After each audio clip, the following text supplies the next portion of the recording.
Assalamualaikum warahmatullahi wabarakatuh. Alhamdulillah wassalatu wassalamu ala Rasulillah. Puji syukur hanya untuk Allah Subhanahu wa taala. Salawat dan salam semoga selalu tercurah kepada baginda Rasulullah Muhammad sallallahu alaihi wasallam.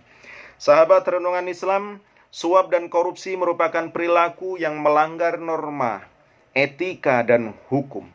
Tindakan yang telah membawa bangsa ini berada di tepi jurang kehancuran, baik secara moral, kualitas sumber daya manusia, kesejahteraan, maupun martabat di hadapan bangsa-bangsa lain.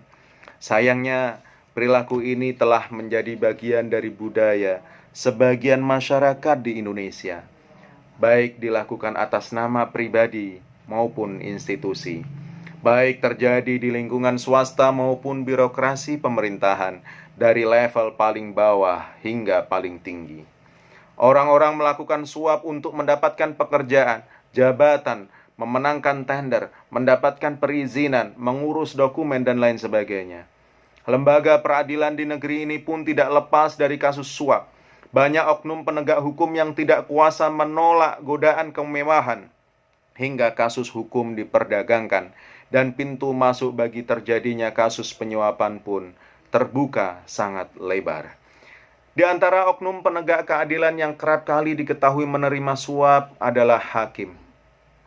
Media massa, baik media cetak maupun elektronik, maupun media online, kerap kali memberitakan bagaimana seorang hakim terungkap telah menerima suap atas kasus yang tengah ditanganinya.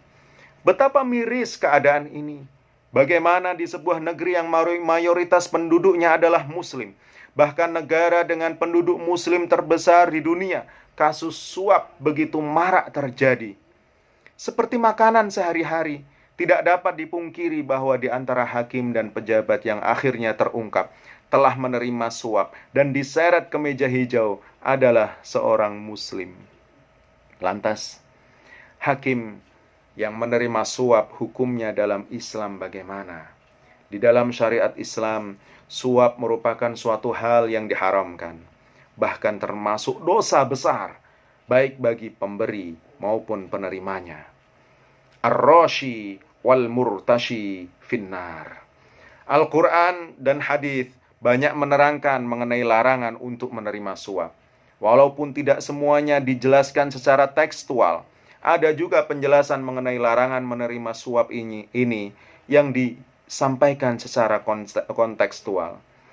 Di antara di dalam setiap perbuatan menyuap, pelakunya selalu menyimpan niat buruk, seperti mempengaruhi keputusan pihak lain sehingga tidak lagi objektif dan independen, atau mengambil sesuatu yang bukan haknya hingga ada pihak lain yang menjadi teraniaya atau haknya terampas. Sahabat renungan Islam, dalam kasus suap yang menimpa para hakim misalnya, mereka menerima suatu pemberian dengan imbalan berupa pemenangan pihak tertentu atas suatu perkara yang ditanganinya, membebaskan dari tuduhan dan hukuman, atau meringankan hukuman hingga tidak sepadan dengan kesalahan yang telah diperbuatnya. Kasus suap yang melibatkan hakim ini sungguh mampu menghancurkan hati para pencari keadilan hingga sehancur-hancurnya. Betapa tidak, di tangan hakimlah mestinya keadilan ditegakkan, hingga kedudukan semua orang yang sama di depan hukum tidak sekedar menjadi ungkapan manis belaka, namun kenyataan indah yang dapat dirasakan oleh siapa saja. Para hakim yang semestinya melindungi hukum agar berdiri tegak di wilayah keadilan, sebagian di antara mereka justru menciderai hukum yang dipercayakan ke tangan mereka, hingga tatanan masyarakat menjadi rusak dan moralitas terus mengalami degradasi dari waktu ke waktu. Hakim yang menerima suap hukumnya di dalam Islam jelas haram. Begitu juga dengan pemberi suap. Maka tidak ada balasan lain untuk siapa saja yang telah memakan harta haram atau melakukan perbuatan haram selain dosa. Apalagi suap termasuk kategori dosa besar. Tentu untuk perbuatan dosa besar, balasan berupa siksa yang pedih layak mereka terima. Kadang Balasan ini bahkan tidak harus menunggu hingga kehidupan akhirat.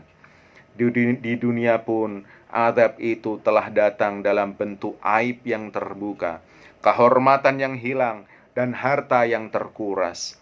Jika azab dunia saja begitu menyedihkan, bagaimana dengan siksa akhirat? Adakah orang yang sanggup menanggungnya? Assalamualaikum warahmatullahi wabarakatuh.